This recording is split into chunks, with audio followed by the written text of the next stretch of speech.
The biggest lesson to learn in the early days is failure is not truly failure. And having the mindset to really shift to this is a positive thing. I'm able to fail faster and grow exponentially from this and not getting stuck in that moment. I'm Melanie Barr. Welcome back to the She Built It podcast, your go-to place to empower you to live the life and business that you crave. I'm here to talk about everything from having the courage to make life and career leaps to the details of how to lead effectively, create successful teams, implement strategies for growth, and infuse tech innovation. I'm here to celebrate your wins and navigate through your challenges. I live in the city now, but I grew up in a town of 1,000 people. I've navigated major life leaps, a senior level corporate career, worked in professional sports, and now as a successful entrepreneur who loves business, technology, family, and making meaningful connections with you and the She Built It community. I also love a good workout and dose of self-care. Magic happens when we focus on the part of ourselves and our business that brings us joy. So turn up the audio, open your favorite notes app, grab your favorite drink, and here we go. Welcome to the She Built It podcast. Thank you for joining us, Jennelle. How did your company, Market Veep, come to life? And you were determined to solve a problem from day one. What was it? Market Veep came about because I had a business that I started when I was 18, and I had that business for 15 years.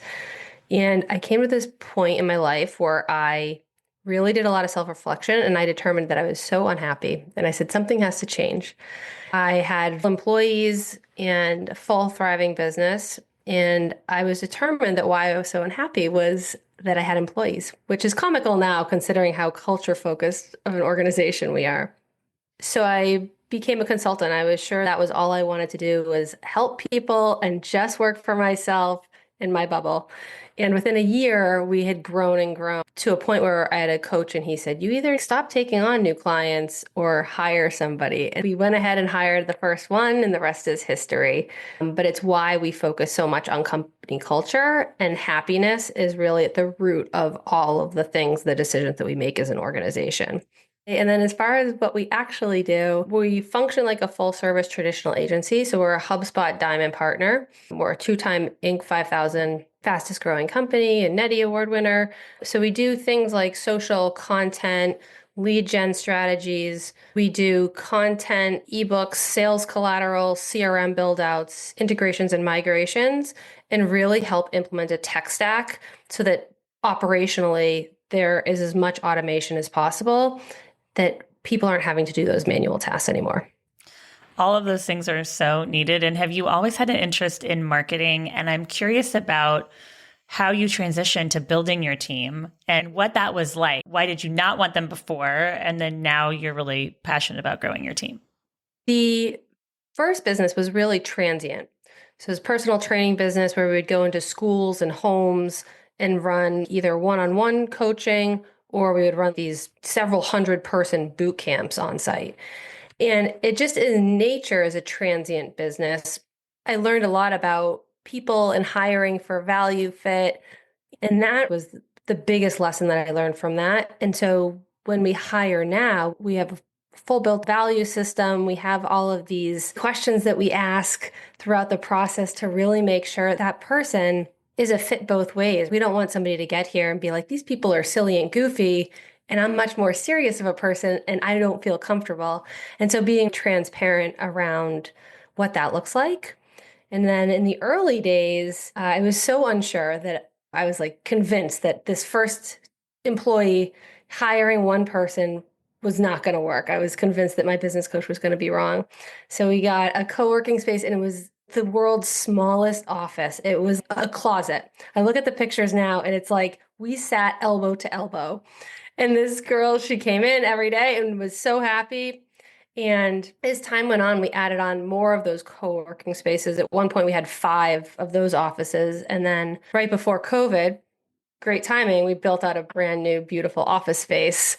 And that ended up being shut down 10 months after into COVID because we'd hired all over the country at that point. Isn't it fun to look back at the pictures to see how far you've come? I know. It's so fun to see people that were there in the early days and just how much life, like that we've celebrated of marriages and kids and a really great life experience. Many leaders focus on sales or marketing. You specialize in bridging the gap. How do you do this between the two teams? So we want them to become best friends. It's not always the easiest thing, but it goes back to a lot of transparency. So we do workshops with them to help align what those goals are. There have been conversations that I can think of where we talk about personas, and the sales team will give a completely different listing of what that ideal customer profile is compared to marketing. And so really making sure that it's documented, that there is a smooth flow process and handoff from the MQL to the SQL, and like where people should touch, where they shouldn't touch in that automation or manual outreach, making sure that everybody has buy-in all the way up to leadership. Because when you don't have that, there ends up being these silos where data just exists. And then there's surprises that come up later. Oh, Joe ended up leaving the company, but he had a list on his desktop that wasn't shared with anybody else. And so we really want to make sure that it's a team sport and that everybody is on the same page.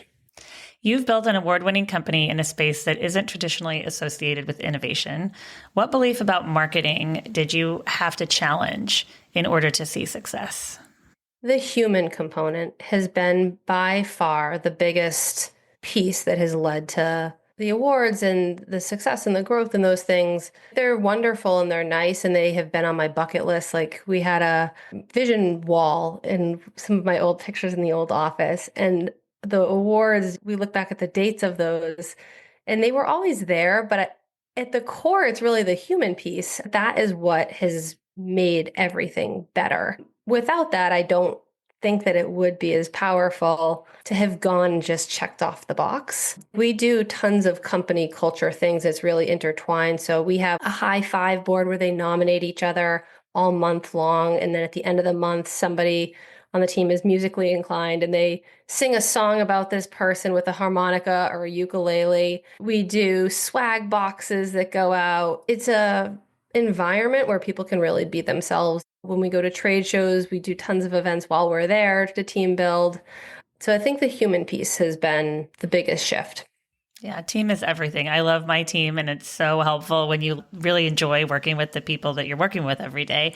And share with us more about this vision wall. I believe in vision walls, vision boards. When you look back and you think about it, it's incredible what actually happens and how your brain will look at something and figure out a way to make it happen. Not maybe exactly, but usually pretty close.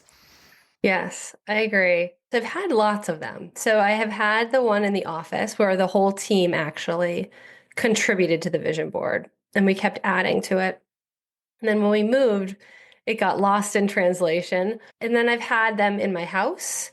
And then I had a sales coach who had us as part of an exercise go into Canva and make a vision board, an 8.5 by 11, print it out, and that lived on my board for years and years. And so our team this year actually did it as an exercise together. And then each person went through their slide to talk about what their goals were, what their vision was, their big picture. And it's nice because I think you learn a lot about your team in a way that you might not have had that conversation or what really drives their purpose. And it's really lovely to hear how they grew up or what they're hoping to achieve next year or where they want to travel to or a pet that I didn't know that they had, like a snake they've never talked about. All of those pieces come together. And to your point, it's amazing when you look back at it that, oh my God, I had this idea 5 years ago, 10 years ago, and here we are and it happened. It's a nice reminder. It's so true. So often you hear of someone pulling one out of a box, from years ago, and they can't believe how much has actually come from it. Do you have a cadence? Do you do it every year and do a reset, or do you continue to add to your existing? We make these leaps throughout our life and our business. Every time I want to make a leap, I'll do a board or a wall. And I admit, I'd been sitting so much, I just got the treadmill desk. and I'm Ah, obsessed with it. And so I just put my smaller vision board on that desk. So every morning as I'm waking up and starting to move, and it doesn't replace my entire workout, but my apps keep telling me you're moving more. And it's amazing how much more energy I have throughout the day since I'm moving so much more instead of sitting primarily. is it hard to type? So if I'm doing something where I really have to focus, I won't be on it, or I'll go very slow. But if I'm moving files around or doing something where it's not taking so much of my effort, I'm really enjoying it. Love that. You'll have to send me the link in Yeah, Amazon. I will. It's so fun. Many leaders are hesitant to embrace new tech like AI and automation, which, at times are things I feel like I can't live without. How do you help companies modernize without feeling like they're losing the human element? It's baby steps. People think AI is all or nothing. I'll talk to people about what their perspective of AI is or how they're actively using it. And they're, like, I have no intention of ever using it. And then you start talking through what their tech stack is. And we're like, but it's already built into all of these things that you don't even recognize that it's natively in there doing a lot of that heavy lifting, which isn't a bad thing. It's saving the manual time and energy so that you can free up your time, your headspace to be able to do something way more productive and beneficial to the organization. But I'm hoping that they come around, and it seems like in the last 3 to 6 months, it's from my perspective, I've had less conversations around to use it or not use it. It's more like, how does it fit into the matrix of what we're doing? And within like HubSpot, for example, there's no getting around it. Like, it's built into tone and voice. There's a tool where, like, if you're having 5 people go through and write content and you want to make sure that the inflection sounds like the organization, it'll streamline all of that. Or the ability to have podcasting, and you type in it and then it automatically generates the voice for a podcast. So you don't even have to get on video. So I think it's small tweaks over time, and I think it will continue to get better and evolve. But as marketers, it's silly to not think about how it fits into the bigger picture and how does it move the needle faster. And I think about that within podcasting too. Will it take over everything? But you can't be worried about that, because we still want to have a voice and we still want to have conversation. We will always want that human connection too. That's the biggest piece, is like the face-to-face human.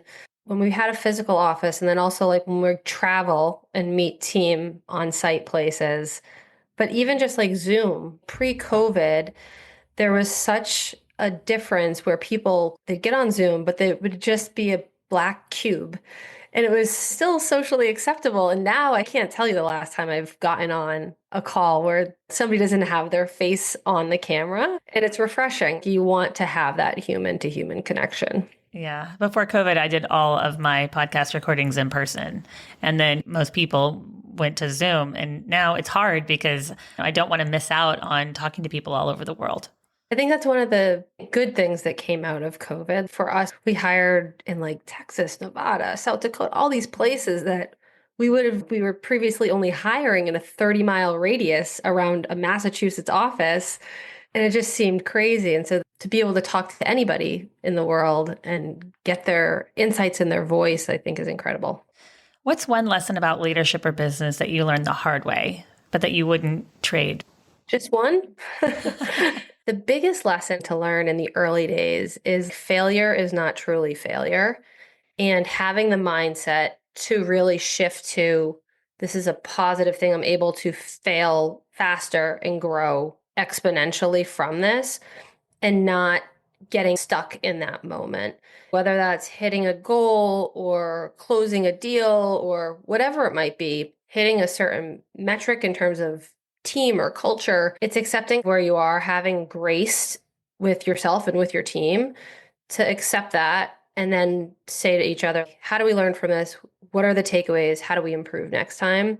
Because a team, that value alignment, one of the things we look for is like an open-mindedness and a willingness to have that self-reflection. Because without that, it's so hard to grow and assess those failures and make them glass half full moments of, okay, that was actually a good learning. Like, this is how we would do it different.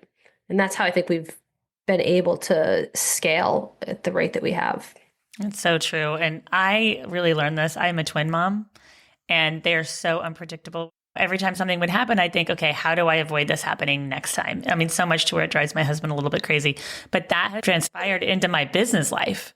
I've thought like that before, but I think with the twins, I really started to think like that because I had to be prepared for unpredictability. And then after something would happen, I think, okay, how can I be prepared so that doesn't happen again? And it's interesting because to your point, I see that happening in my business life every day. It mirrors over. That muscle memory is once you've fine-tuned it, it really does make other parts of your life better. Magic happens when we focus on the part of ourselves and our business that brings us joy. We talked a lot about your business today. What is one thing that you do for you to make sure that you're finding and living your joy? When I was a lot younger, I did a lot more art. And I have recently started getting back into doing art and having that creative space. And similar to what we were talking about, failure and like learnings, I think a lot about art in the same capacity of trying to figure something out. And so I've been enjoying painting and drawing, and I have a son, and it's at our special time that he gets to just be with me, and that's like our thing. And so that's really where I've been finding the most joy at this stage. I love that. And it's great to do something completely different than our day to day. And I would think that's completely different. It's free flowing. It's not structured. It probably also brings new ideas and gets you out of your mindset a little bit. Yes. It was interesting because I had a very large canvas. It was like 36 by 48. And he kept saying, "So are you going to paint?" And I said, "First, we have to look at the picture and figure out where the lines go. And then let's think about what are we going to draw on it so that we're prepared for when we paint." And he kept saying, "When are we going to paint? When are you going to paint?" Because he was painting while watching. But from a child's perspective, that same ability to understand, like taking patience to get to what you want to, but taking the time to really slow down and think about things was really interesting to watch from a child's perspective. Yeah, so interesting. Thank you so much for joining us today. Please share with us how and where we can find you. Absolutely. Thank you for having me. Connect with me on LinkedIn at Jennelle McGrath, on our website, marketveep.com. And we have a podcast called Finding Business Happy. Thank you for joining us today. I'd love to hear from you. Reach out to me at hello@shebuiltit.com, on our She Built It website, or at She Built It on social. Thank you to my editor, Rich Streffolino, who always makes us sound good. Until next time, let nothing stop you from experiencing the life and business that you crave.